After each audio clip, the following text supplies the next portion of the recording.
Bueno, decía que el evento tiene varios propósitos. Otro de ellos es que convocamos para que de distintas voces pongamos en común nuestras reflexiones sobre la participación de la Unión de Comuneros Emiliano Zapata en la historia agraria de Michoacán y su influencia en el movimiento campesino a nivel nacional, principalmente en las 3 últimas décadas del siglo XX. Para ello invitamos a académicos que desde diferentes enfoques analizarán la naturaleza política de la organización y sus expresiones en los procesos locales de ejidos y comunidades, pero también contamos con la participación de los protagonistas de esta historia, quienes amablemente aceptaron la invitación para compartir su experiencia con la UCES en esta lucha por el reconocimiento de sus tierras y por la defensa de los recursos naturales. Me voy a permitir compartir algunas ideas sobre la UCES para abrir esta mesa de diálogo. La versión más conocida es que la UCES nace el 7 de octubre de 1979 en la comunidad de Tingambat. De ser así, en unos días más cumpliría 38 años. Otros autores sostienen que fue un evento organizado unos meses antes en la comunidad de Puruarán. Pero para Evita, su entrañable compañera y cómplice, además de autora de cientos de demandas de amparos y oficios, nace cuando Efrén Capiz empezó a atender los asuntos de los campesinos que lo visitaban en Morelia, siendo él todavía estudiante. Cuando Efrén tenía 21 años, comentó Evita en una entrevista que le realicé hace algunos años. Lo cierto es que la UCES nace en el contexto de la desgastada relación corporativa de la CNC, que desde la década de los 60 ya anunciaba su incapacidad para gestionar con éxito las solicitudes de tierra, lo cual hizo emerger una serie de organizaciones campesinas independientes cuyas demandas centrales eran el reparto agrario o bien el reconocimiento de las tierras comunales, pero también la solicitud de apoyos para la producción o por mejores condiciones laborales para los jornaleros agrícolas y apoyos técnicos y financieros para incentivar la producción en el campo. En Michoacán se vivía una situación similar, aunado a la lucha en contra de la sobreexplotación de los bosques, por la inconformidad ante la proliferación de las huertas, contra el despojo de tierras por parte de empresas como la Resistol en Zitácuaro y por el asedio de inversiones turísticas en tierras de posesión y propiedad social, en contra de la explotación minera Gilsa en la comunidad de Aquila y por la instalación del complejo Las Truchas en la costa, entre otras razones, por lo que el movimiento campesino emergente en defensa de las tierras y recursos naturales se fue encontrando y cuestionando en torno a demandas comunes y bajo la coordinación y asesoría legal de Efrén Capiz y Evita Castañeda, que se convirtieron en excelentes defensores jurídicos. La UCES fue una de las organizaciones a nivel nacional que logró obtener un número importante de resoluciones presidenciales a favor de ejidos y comunidades. A decir de funcionarios, asesores y campesinos, Efrén Capiz fue uno de los mejores abogados agrarios en el estado. Hasta el momento no sabemos el número exacto de núcleos agrarios con los que trabajó la UCES en Michoacán y en otras entidades como Guanajuato, Guerrero y Chiapas, además de organizaciones estudiantiles, movimientos populares, de comerciantes ambulantes, entre otros. Pero sí podemos decir que la UCES tuvo una incidencia importante en el proceso agrario en el estado. Fueron décadas de trabajo, una vida entera dedicada principalmente a la defensa legal por la tierra, de manera gratuita, que trajo consigo el encarcelamiento, la amenaza y la represión. Cerca de 100 campesinos asesinados, entre ellos el propio hijo de Efrén y Evita durante el gobierno de Agustín Arriaga Rivera, además de cientos de campesinos encarcelados. Fueron años de enfrentar la represión de caciques y de las propias instituciones gubernamentales que vivieron sus integrantes y sus dirigentes en carne propia, como el secuestro y tortura que sufrieron sus coordinadores el 21 de enero de 1997, Efrén Capiz y Evita Castañeda, por parte de policías judiciales durante la administración del gobernador Víctor Manuel Tinoco Rubí. Justo donde fue golpeado Efrén Capiz, aparecieron después los tumores cancerígenos que lo llevaron a su muerte el 3 de mayo de 2005. Todo lo anterior explica en gran parte por qué el trabajo político no logró avanzar como se deseaba, que es una de las críticas que se hace a la organización, el haberse centrado en la defensa legal y dejar de lado el trabajo político. No obstante, sus esfuerzos rindieron algunos frutos. Se formaron varios asesores en las comunidades a través de la escuela taller en los que se impartieron cursos de oratoria para que sus integrantes aprendieran a exponer por ellos mismos y ante los funcionarios agrarios sus propias problemáticas. Pero otro punto que me interesa destacar es el de haber preparado a varios de sus miembros para convertirse en sus propios defensores jurídicos a través de cursos sobre derecho agrario, lo cual habla de la coherencia de sus discursos y prácticas, de la generosidad y la visión de compartir los conocimientos.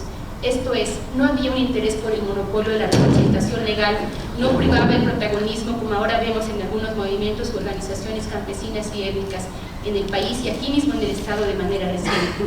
Esta premisa era parte de un proyecto político ideológico más amplio, cuyo fundamento podemos llamar comunalista, apoyado en 5 principios básicos. Luchamos por la tierra en común, poseemos la tierra en común, trabajamos la tierra en común, defendemos la tierra en común, nos beneficiamos de la tierra en común. Como proyecto avanzó en la solidaridad, en las acciones conjuntas de movilización política, en la lucha por el reconocimiento, pero una vez entregadas o reconocidas las tierras, se enfrentó a la realidad de las comunidades y sus formas propias de organización. Al respecto, nos gustaría mucho que los ejidatarios o comuneros aquí presentes nos platicaran cómo fue su experiencia como integrante de la organización, cuáles fueron sus vivencias en la organización, cómo fue que lograron el reconocimiento de sus tierras y qué retos han enfrentado en su vida en común. Estas mesas tienen la intención de establecer un diálogo entre actores y académicos que han estudiado a la UCES y algunas de sus comunidades. Con esto, damos inicios a la mesa de diálogo. Empezaremos con la participación del doctor Eduardo Nava, profesor e investigador de la Facultad de Economía de la Universidad Michoacana de San Nicolás de Hidalgo, con la presentación El comunalismo, pasado y futuro, la unión de comuneros en la perspectiva histórica de Michoacán. Así también tendremos a los compañeros de la comunidad de La Cantera y de Jauja. Le damos la palabra al doctor Eduardo Nava. Gracias por asistir.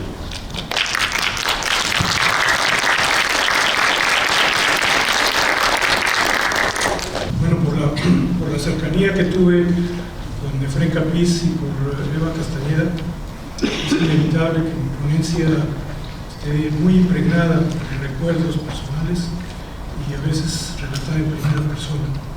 Así que la voy a leer esperando que sea útil para este seminario.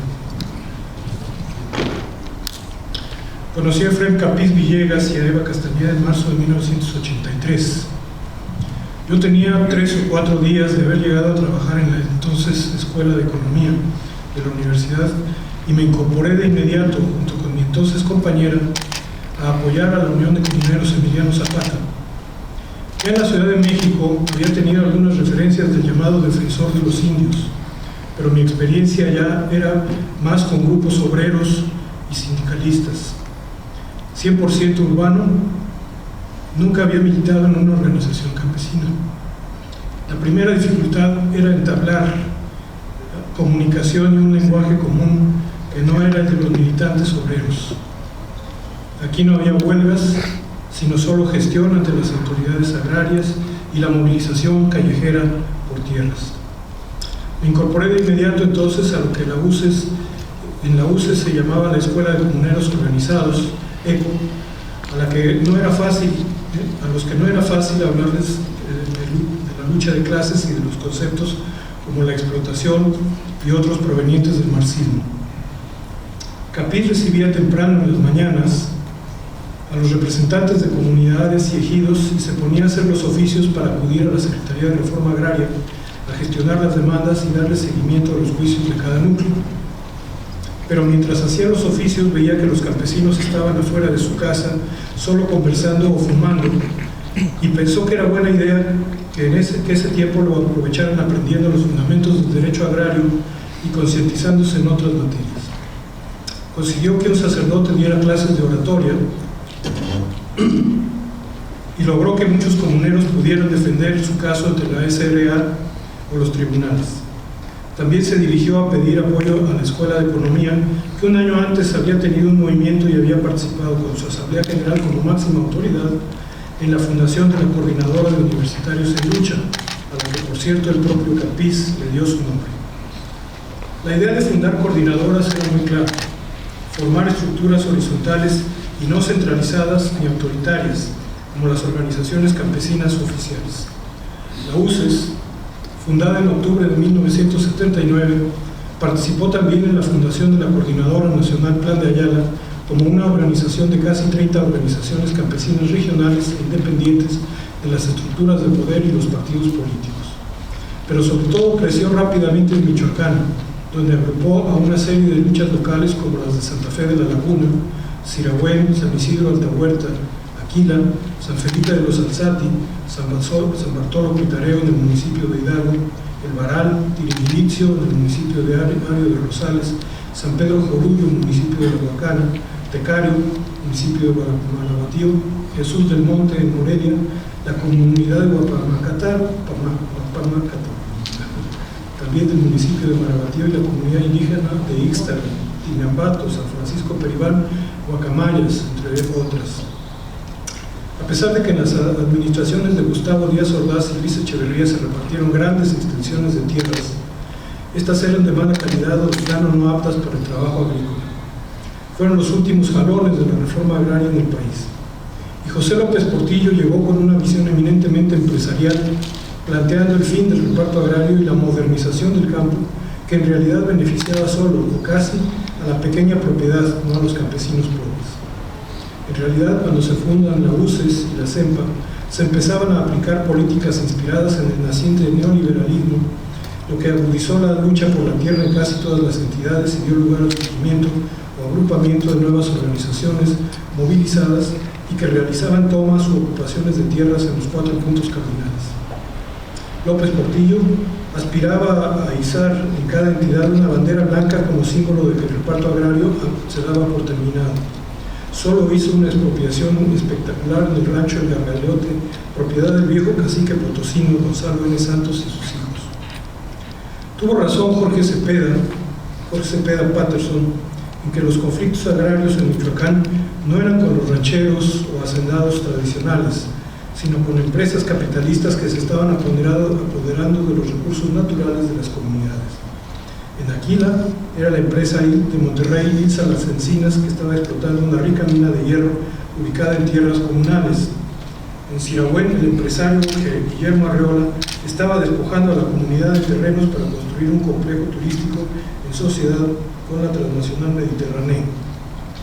En San Felipe de los Alzati, las tierras comunales habían sido invadidas por la empresa Resistol, que construyó ahí su planta Vikingo y explotaba la resina de los comuneros. En San Isidro Altahuerta la disputa era por los bosques. En Santa Fe de la Laguna las tierras comunales de pastizal eran invadidas por los ganaderos organizados de Quiroga, que metían ahí su ganado sin pagar por el uso de los pastos. En Santa Fe y en San Felipe hubo comuneros presos políticos que defendían sus tierras durante los gobiernos de Carlos Torres Mazo y Cuauhtémoc Cárdenas Orozco. En la UCES no todos eran formalmente comuneros, pues también había ejidatarios pobres, pero Capiz planteaba que era más fácil y efectivo defender la tierra en común que parcelar. Se recurría a la figura de las comunidades de hecho, que todavía figuraba en el artículo 27 constitucional, luego sería eliminada por la reforma sandinista de 1991, para la cual no era necesario presentar documentos históricos que probaran la naturaleza jurídica de las comunidades. Esta forma de defensa no solo la aplicó Efraín Capiz en Michoacán, sino también en otras entidades como asesor de la CEMPA, claramente en el ejido Venustiano Carranza de Chiapas, uno de los más grandes del país. En la UCES no todos eran formalmente comuneros. Capiz y Eva Castañeda lograron infundir de manera efectiva entre los campesinos ese espíritu comunitario. Llegué a conocer ahí algunos rubios y de ojos claros que se decían indígenas. Como ninguna otra organización en el país, la UCES trabajó y desarrolló el comunalismo que años después, con el levantamiento neozapatista en Chiapas, se extendería a otras regiones del país. En abril de 1984, una marcha nacional para conmemorar el asesinato de Emiliano Zapata, en la que la CEMPA convergió con otras organizaciones como la CEOAP vinculada al PSUM, logró que la Secretaría de la Reforma Agraria concediera atender centralizadamente y no a través de sus delegaciones los expedientes más difíciles. Capiz y el equipo de la UCES pasaron a conducir esas audiencias mensuales a las que los michoacanos movilizaban una gran cantidad de campesinos. Después, la propia Secretaría de Reforma Agraria abrió una segunda delegación en Uruapan, al no darse abasto y con el fin de dividir las audiencias y trámites de la organización campesina. El asesor legal, como Capiz se consideraba, aunque era mucho más que eso, explicaba entonces que esta acción de la Secretaría les favorecía porque los comuneros del poniente, el suroeste y la costa ya no tendrían que viajar hasta Morelia para gestionar sus expedientes. Alguna vez le escuché decir a un abogado que Capiz manejaba el juicio de amparo por pocos y llegó a asesorar organizaciones de trabajadores y apoyar sus movilizaciones como las huelgas de la sección 271 del Sindicato Minero de Lázaro Cárdenas. Otro método de fortalecimiento de la organización, además de las marchas, las frecuentes tomas de las delegaciones agrarias y de la Avenida Madero en Morelia, fueron los encuentros realizados por la CEMPA en diferentes comunidades de Michoacán, como Santa Fe de la Laguna y San Felipe de los Alzati, particularmente por tener presos políticos allí. A esos encuentros eran invitados los dirigentes y representantes de otras organizaciones integrantes de la CEMPA, con los que se compartían por 2 o 3 días las experiencias de lucha. Tuve el privilegio de estar presente en la marcha del 10 de abril y en algunos de esos encuentros. En las marchas en Morelia se reforzaba el nacionalismo, haciendo que algunos de los comuneros representaran el papel de los héroes nacionales como Hidalgo, Morelos, Zapata, Villa, Cárdenas, etc., y se leían las proclamas agrariistas de cada uno de ellos. Las marchas de la UCES y sus organizaciones aliadas, como la CUL y algunas colonias, llegaron en Morelia a ser impresionantes. Por mi parte, logré, por ensayo y error, encontrar un método que me permitiera aprovechar mejor la ECO, discutiendo en cada sesión los casos que los propios comuneros planteaban y explicando cómo se daban en cada caso las contradicciones sociales. En una larga entrevista que le hice en 1989 a Capiz, me explicó su visión de la comunidad y de Emiliano Zapata, los dos ejes que daban sentido y nombre a la organización campesina. El principio de la propiedad de las tierras, recursos naturales y demás bienes, decía Capiz, corresponde a la comunidad, no como a veces se dice a nosotros o a los comuneros, sino a la comunidad como persona jurídica. El principio de que la posesión es en común, el trabajo es en común, es otro de los principios, la distribución en común, el aprovechamiento en común, la defensa en común de las tierras y demás recursos naturales de la comunidad. Nosotros, de manera muy sencilla, agregaba, decimos para que se entiendan las cosas. Nos preguntamos de quién son las tierras, cómo se trabajan las tierras en común, cómo se disfrutan las tierras en común, cómo se trabajan las tierras en común y cómo se defienden las tierras y demás recursos naturales, pues en común. De esa manera quedan plasmados o evidenciados ciertos principios que son importantes para las comunidades indígenas y en particular para la lucha de la Unión de Comuneros Emiliano Zapata. Y acerca de Zapata también tenía un concepto muy claro. Es muy importante en este caso el Plan de Ayala, decía Capiz. Ahí se condensa en cierto sentido el pensamiento de Emiliano Zapata en relación con las tierras de las comunidades indígenas, porque excluye todo burocratismo, porque los indios entren de nuevo a poseer sus tierras, sin entrar en tanto trámite, entran en posesión y en caso necesario después se harán las investigaciones correspondientes y el que crea tener derecho la reclamará con posterioridad.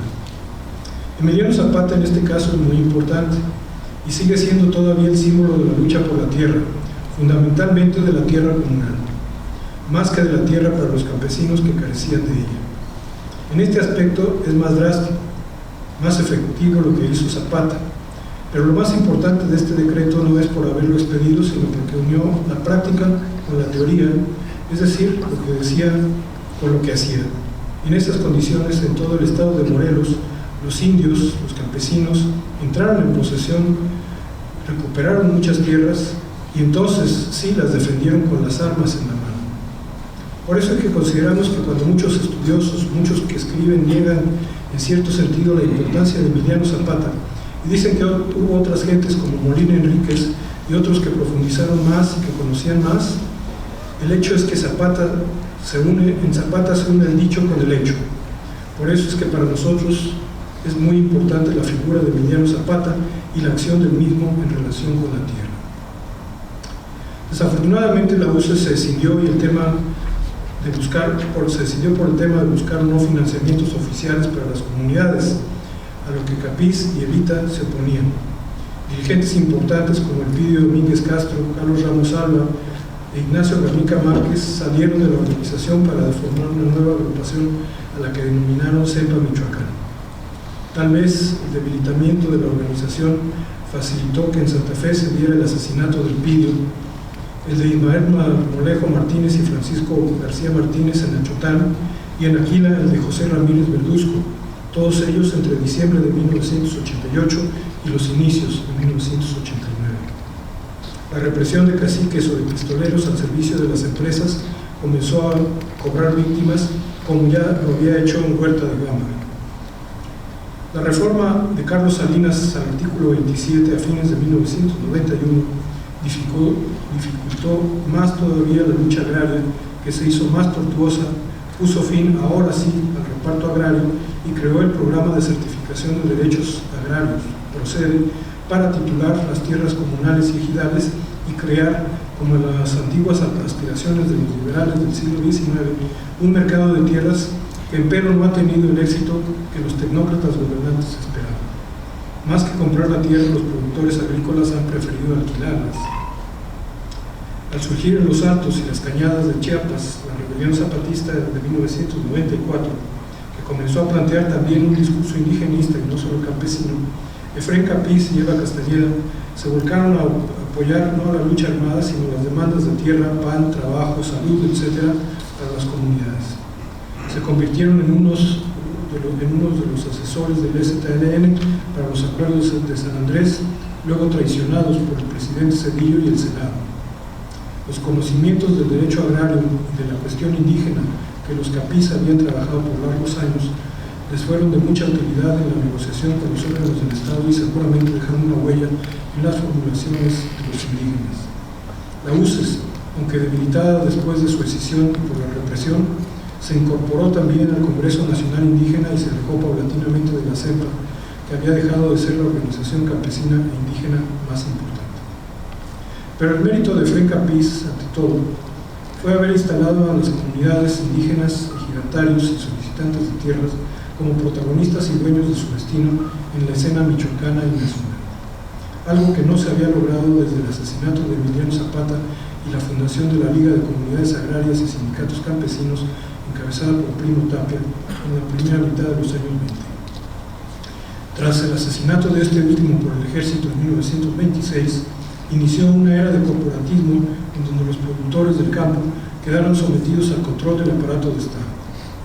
Como lo escribió Armando Bartra, a diferencia del zapatismo identificable de sus raíces comunales, el agrarismo no constituye la triunfante expresión del derecho de los campesinos a la tierra. En primera instancia, el agrarismo institucional reivindica el derecho del Estado a regular la tenencia de la tierra.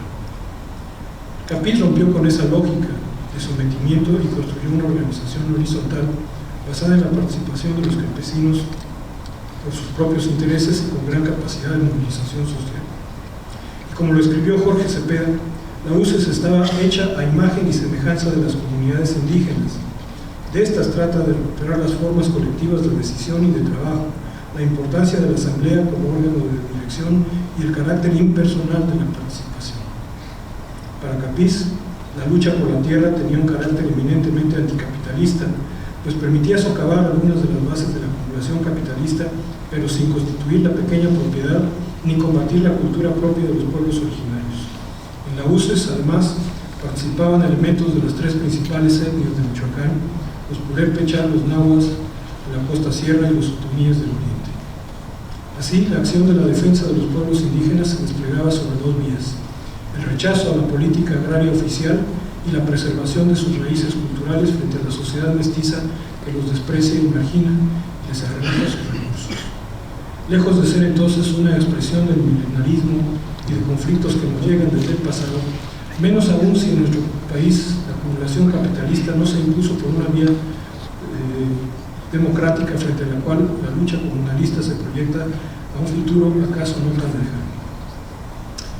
Al cumplirse un año del deceso de Efrén Capiz, escribí un artículo periodístico en el que reseñé algunas de las etapas de su vida y retomé una de las ideas centrales del historiador económico Karl Polanyi. Para la humanidad ha vivido la mayor parte de su existencia en situaciones comunitarias. Las comunidades agrarias o agrícolas persistieron por siglos, y aún las conquistas y la explotación tributaria a que con frecuencia fueron sometidas no las disolvieron. Solo el capitalismo de los siglos XVI, XVII y XVIII culminó la tarea de aniquilar estas formas ancestrales de organización social y desarrollar el mundo urbano y la industrialización. Si esto es así, escribí, la nueva sociedad, como lo sabía Capiz, no es tan solo la repetición del pasado, o el rescate de un milenarismo en vías de extinción, es la construcción de una trama de relaciones de nuevo tipo, sustentada en ese pasado, pero que lo supera incorporándolo. Su visión siempre fue moderna, que trascendía al ámbito de las comunidades agrarias en las que se basaba para buscar la unidad de objetivos con otras clases y grupos de la sociedad que padecen también la explotación por el capital a escala no solo local, sino nacional e internacional.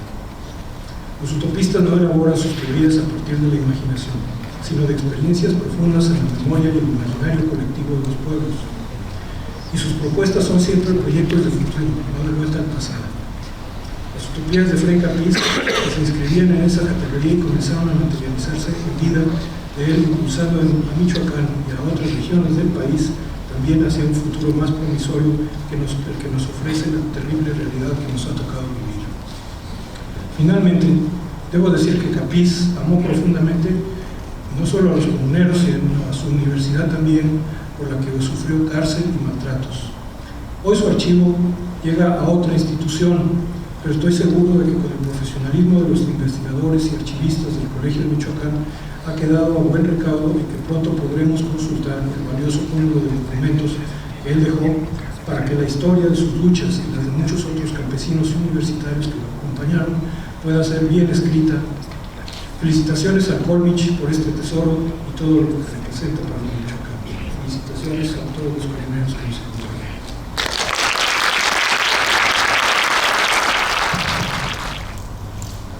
La primera donación constó de 600 cajas. Se han podido catalogar 70 e inventariar 46, que contienen a su vez 725 expedientes. Este primer trabajo de revisión comprende hasta el municipio de Hidalgo. Sabemos que hay asuntos que fueron atendidos en el municipio de Zamora, por lo que aún falta por recorrer de la I hasta la Z. En suma, nos faltan 530 cajas que trabajar, más la segunda donación que asciende a cerca de 100 cajas de archivo, que incluyen expedientes agrarios, penales, documentos de carpetas básicas, innumerables oficios a distintas dependencias agrarias e instancias judiciales, planos, fotografías, carteles y grabaciones, revistas La Comunidad y El Libertador de Oriente, entre otros materiales. De esta revisión, e incluyendo una lista que elaboró a mediados de los 80 Jorge Cepeda Patterson y que fue publicada en el artículo titulado "No es lo mismo agrario que agrio, ni comuneros que comunistas, la UCES en Michoacán", tenemos hasta el momento el registro de 147 ejidos, 32 comunidades y 28 núcleos en rezago o que no lograron constituirse. De acuerdo a estos datos, la Unión de Comuneros Emiliano Zapata tuvo alguna injerencia, alguna asesoría jurídica o política, por lo menos en 207 núcleos agrarios, a los que habrá que sumar los que resulten de la revisión aún por hacer. Los asuntos atendidos comprenden dotaciones y ampliaciones de ejidos, restituciones de tierras comunales, reconocimiento y titulación de bienes comunales, de despojo, por la liberación de sus integrantes presos, por trabajos de deslinde, denuncias contra caciques, contra talamontes, contra huerteros, contra la minera, solicitudes de servicios básicos, asistencia técnica productiva, pero sus principales energías estaban centradas en la recuperación y reconocimiento de las tierras para los indios comuneros, como lo llamaba el licenciado Frei Capiz, quien a su vez fue llamado el abogado de los indios. Como ustedes verán aquí en este mapa, lo verde son polígonos de las tierras comunales y en amarillo de los ejidos, y en suma corresponde a cerca de 500,000 hectáreas. Los rojos que van a aparecer en su momento son localidades, ahí no se pudo hacer la suma de la superficie, que todavía, bueno, que son consideradas aquí como localidades, pero que son muchos de ellos comunidades, pero que todavía se encuentran, que son comunidades de hecho, no de derecho, es decir, que todavía no cuentan con su carpeta básica, su resolución presidencial. Por ejemplo, está la comunidad de Cumicho, que bueno, sabemos que existe, pero que legalmente todavía no cuentan con su carpeta básica. Entonces, de la revisión que va hasta el momento, que ya les comenté que se ha avanzado pues, a paso lento, y bueno, aquí quiero agradecer públicamente a Silvia Gómez, la responsable de este fondo, que ha trabajado de manera muy ardua, muy responsable. Pues lo que se tiene hasta el momento es esta lista de núcleos agrarios en los que la UCES tuvo alguna incidencia. Como ustedes verán en el mapa, pues comprende, digamos, tanto la parte centro de la zona purépecha como el oriente y la costa náhuatl. Entonces, y bueno, al último pongo la estructura en el fondo, que es la estructura agraria de Michoacán. Solamente esto corresponde a Michoacán porque falta Guerrero y Guanajuato y algunas de Chiapas. Pero la idea era compartir, digamos, estos datos para ilustrar espacialmente la presencia de esta organización en el Estado. Bueno, buenos días. Me llamo Francisco Pablo, de la Cantera. Yo estoy agradecido pues por los señoritos de Efraín Capiz, de Eva Castellada, porque nosotros pues, así como estaba diciendo que hubo gente pues que estaba invadiendo, pero todo el tiempo tierras han sido comunales, y gracias a ello de todos estuvimos trabajando pues, y cuando nos vimos pues todos estuvimos trabajando en común, y gracias a Dios hemos sembrado y hemos cosechado, y todo lo que es maíz, más en especial pues maíz, y todos estamos pues ahí, pero ahora sí, como cuando se empezó pues muy unido, así como dice que trabajamos las tierras en común, y así es como estuvimos trabajando. Pero cuando estaba mis compañeros, yo para mí que es mi papá, yo sí lo considero pues, porque fueron los únicos, porque nosotros nunca podíamos sembrar en ninguna parte porque pues, no pensaban pues que no eran nuestras tierras, y ya nos comentaban pues que las tierras comunales pues teníamos que trabajarlas en común, y ya empezamos a trabajar pues, y gracias a ahí pues seguimos todavía, ¿no? Nomás que ahorita sí, yo sí voy a ser sincero, pues ahorita ya hay muchas personas que se murieron, pero siguen trabajando sus hijos, y también hay gente pues que por alguna necesidad pues tuvieron por ahí que pasar pues a otros, pero por la enfermedad o algo así, ¿verdad? Y yo sí estoy agradecido, y vengo a representar pues a la cantera, a los compañeros de la cantera, y todos andan ocupados pues, muchos no pudieron venir, y faltó pues Tarecuato también está con nosotros, es la cabecera pues, la cabecera de la comunidad, pero sí estamos trabajando pues todo el día, estamos. Gracias.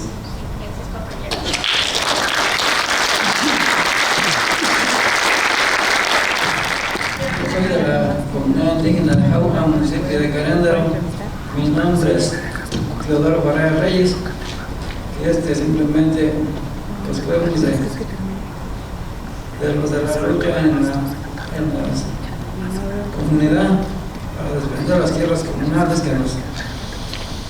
que tenemos desde nuestros padres, abuelos, a hijos. Entonces ellos no habían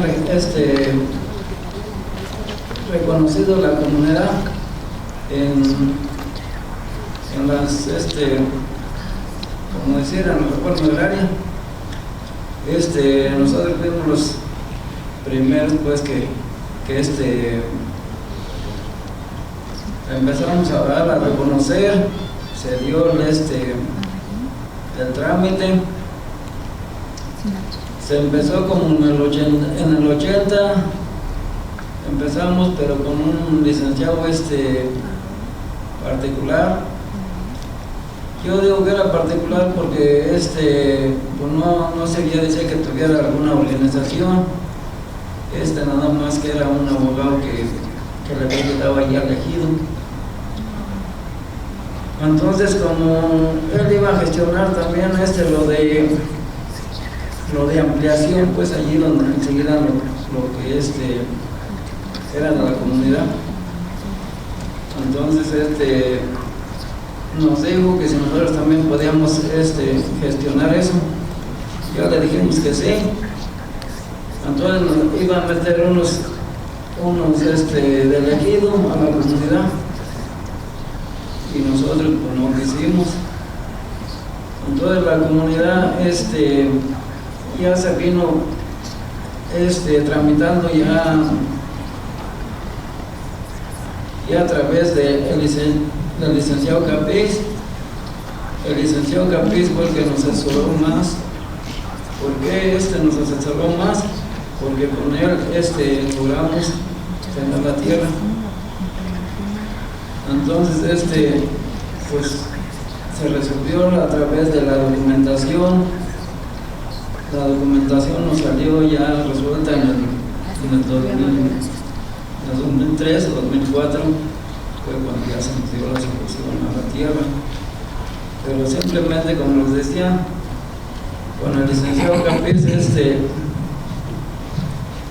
empezamos como en el 82 y ya nos estuvo asesorando. Entonces, pues allí cuando fue donde conocemos la UCES, fue donde conocimos la Unión de Comuneros Emiliano Zapata. Entonces él nos estuvo asesorando y ya fue que se nos tramitó por comunidad indígena. ¿Por qué? Porque como les dije en ese rato, nosotros teníamos la posesión desde tiempo inmemorial, como les digo, a través de mis abuelos, a través de mis padres, a través de nosotros hijos de. Entonces, como no habíamos perdido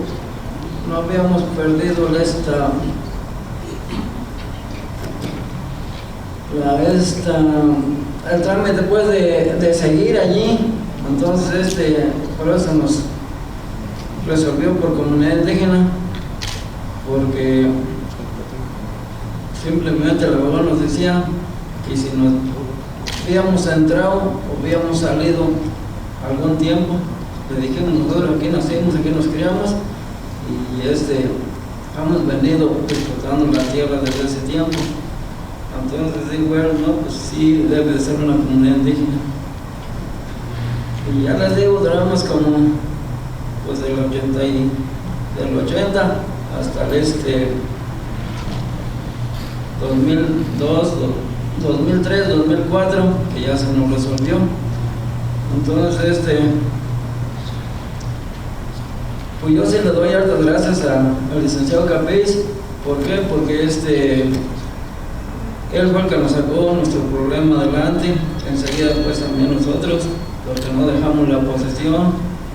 Como les dije en ese rato, la posesión la teníamos continuamente y ahorita pues ya con las ganas. ¿Por qué? Porque ya tenemos la resolución pues ya de los papeles, de la carpeta básica y de toda la documentación. Entonces, como decimos, la tierra se defendió en común, se puso en común y se ha disputado en común y se ha defendido en común y se reparte en común. Entonces, por eso nosotros no tuvimos problemas muchos en la tierra, lo que es en la comunidad. ¿Por qué? Porque todos estábamos conscientes a defender en común. Entonces, les decía yo que por eso nosotros no navegamos para cuestión de la tierra. Se nos tardó, pero sí se nos resolvió. porque simplemente teníamos la posesión continuamente. Pues el licenciado, pues sí, también nos decía, si tienen la posesión continuamente, pues es hecho de la comunidad.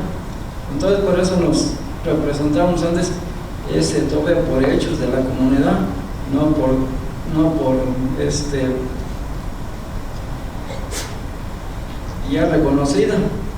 ¿Por qué? Porque la andábamos reconociendo dentro de la Secretaría de la Reforma Agraria. Pues a través de lo que anduvimos en lucha, pues sí le sufrimos, sí nos maltrató también el gobierno, nos mandaba la judicial, nos mandaba pues mala judicial, porque iban y nos traían y nos metían al bote. Entonces, como pues claro, sí me había comentado el licenciado, dice, van a tener todos esos problemas de que ustedes, si le echan ganas a defender la tierra, dice, pues van los pueden matar, pueden ir al cuello. Digo, allí sí no los puedo sacar, pero si se van a la cárcel, dice, eso yo me encargo, yo los saco. Entonces, como estamos diciendo, sí sucedió, pues eso, de que fuimos a dar a la cárcel, pero yo como representante que era en ese tiempo,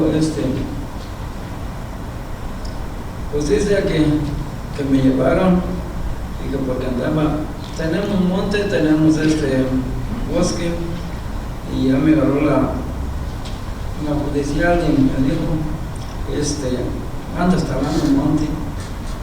Ya le dije, no, le dije, yo que sepa, no, le dije, ¿por qué no van a ver? Porque no, dice, pero que traemos una orden ya de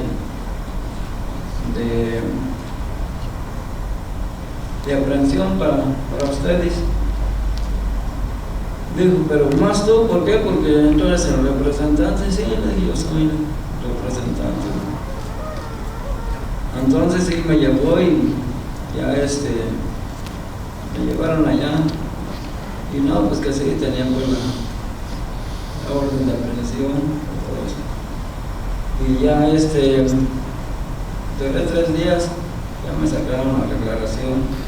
Pero cuando me sacaron la primera vez me dijeron, ¿dónde está tu abogado? Pero pues yo para qué quiero abogado. Si ustedes me están acusando de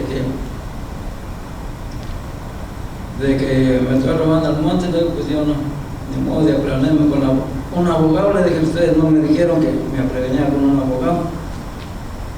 Entonces, si no tienes abogado, le dije, pues yo no sabía de que me iban a traer para prevenirme.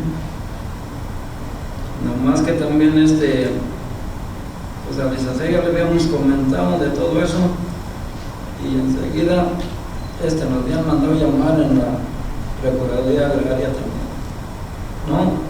La Procuraduría del Estado, la judicial, y ahí ya nos habían dicho pues que si nosotros andábamos talando monte o que eran, y ya le dijimos, no, pues nosotros venimos a poner la demanda, y ya nosotros sabemos que tenemos la demanda allí de que no se nos corte la madera. Ah, dice, yo creía que eran ustedes. No, nosotros no, nosotros somos de la comunidad y estamos defendiendo la comunidad. Entonces ya no se necesitó el abogado, ya no se ocupó, ya me dijeron entonces ¿estás de acuerdo a la declaración que dices cuando te mandamos llamar? Yo dije, sí. Ah, bueno, dice, entonces son ustedes los que están poniendo la demanda.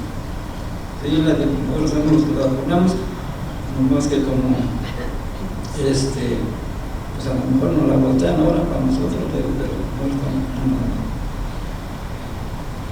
Entonces a otros compas también se los trajeron después, y también duraron allí y también pues salieron con la declaración misma y ya no se les tramitó. Entonces, como nosotros sí agradecemos harto al licenciado. ¿Por qué? Porque sí nos ayudó y se nos resolvió nuestro problema de la tierra. Como les digo, es comunidad indígena de Jauja, municipio de Queréndaro. Lo que también quería decirles que nosotros, a través de licenciado, lo que también él sufrió, no solo por nosotros, por todas las comunidades que estuvimos allí. Sufrió secuestro, sufrió golpes, sufrió pues ahora sí, como decimos, pues más que nada golpes. La licenciada también, pero a través, ya ven, de la Unión de Comuneros Emiliano Zapata, pues se logró pues que lo dieran libre, que saliera, y a través de la movilización que hizo a través de las comunidades o de toda la organización que él tenía, pero se dio en libertad. Entonces es lo que se dice. A nosotros nos causa lástima con él. ¿Por qué? Porque a través de que nosotros llevamos tanto problema, tanta necesidad que teníamos de la tierra, él sufrió todo esto. Pero también él le interesaba. ¿Por qué? Porque le gustaba apoyar a la gente necesitada, a la gente que estaba defendiendo sus tierras. Él interesaba por lo que ningún abogado interesa por ayudarle a uno. Lo que interesan es al dinero, lo que interesan es pues sí, tener ellos y no solucionarle las problemas a uno.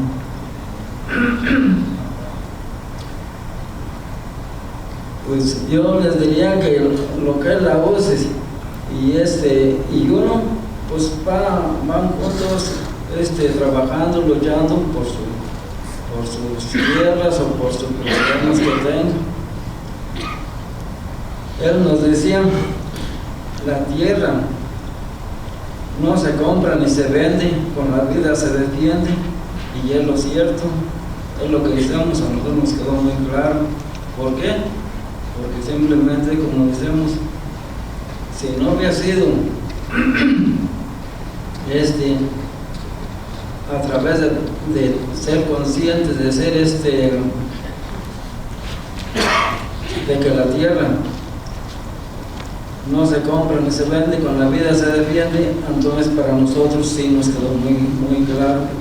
Y les digo, hasta la fecha, ahí lo estamos, ahí estamos viviendo, y pues ya llevamos dos o tres mesa que se pone ya a cuestión de que se resolvió la tierra. Antes estaba Ezequiel, el otro, enseguida Erasto. Ahorita él es el que está en cuestión de representando la comunidad. Entonces él es el que les puede decir algo para que vean lo que se hizo y vean a ustedes que siempre seguimos toque con el hecho bien de la música de los licenciados Capriz, de toda su familia. Agradecemos de todos ellos y de todos ustedes. ¿Por qué? Porque fue una lucha en conjunto, fue una lucha que todos tenemos o todos teníamos en ese tiempo. Todos nosotros, como decimos, agradecemos y estamos aquí con ustedes nuevamente. Sería lo que yo les puedo decir.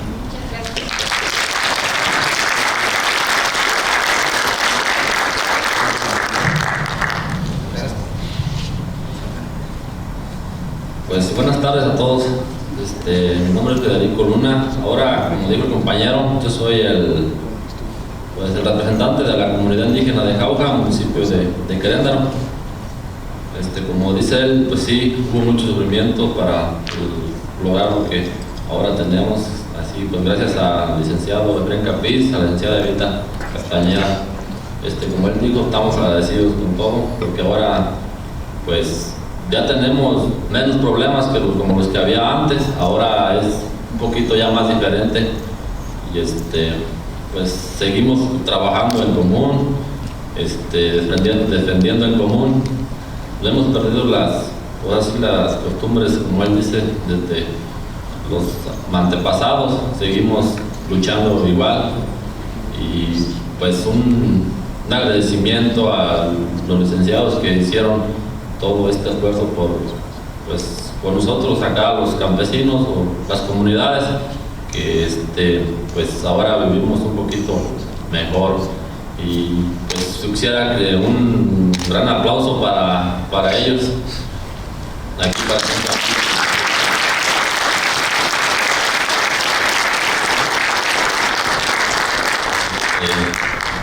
pues, ¿qué más pudiera decirles yo? Como digo, de todo esto, de lo que pues pasamos o vivimos, como ellos los más grandes, nosotros somos más, pues los más nuevos, generación nueva, pues ahí les comparto. A lo mejor nosotros queremos hacer como una historia, una leyenda de nuestra comunidad, cómo se defendió, cómo se luchó y pues cómo vamos todavía para adelante para los demás más pequeños, como los hijos de nosotros, y que no se pierda la costumbre pues que tenemos ahí en nuestra comunidad.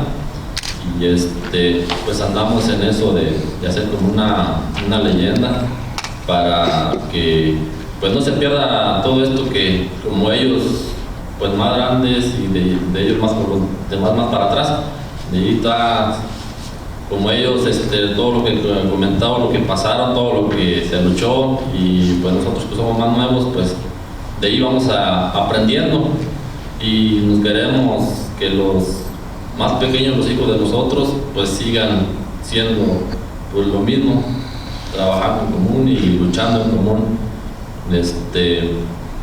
Pues yo no sé, aquí pues a veces pues sí tenemos, hay problemas y todo eso, pero ya no son las mismas que antes. Como él decía, bajaba el gobierno, nos echaba el gobierno, los encarcelaban, los maltrataban, y nosotros más pues, estábamos chicos. Sí, yo me acuerdo un poco de todo lo que pasaba. A veces pues ellos por acá luchando en todo para darnos un patrimonio mejor, pues como pues éramos los más chicos, ellos los más grandes, y lucharon para todo esto, para lograr lo que ahora tenemos. Y pues le agradecemos mucho pues ahora sí a los licenciados, porque como dice él, los agarraron un licenciado que pues a lo mejor nada más le sacaba puro dinero, pues a lo mejor no sé, se vendía, y pues aquí el licenciado Efraín Capiz pues no fue de esa manera. Él luchaba por las comunidades, por los ejidos, pues yo digo por estudiantes, o sea que él pues sí daba la vida por todo esto, por todos nosotros, que pues estamos muy agradecidos, y pues sería todo, y muchas gracias.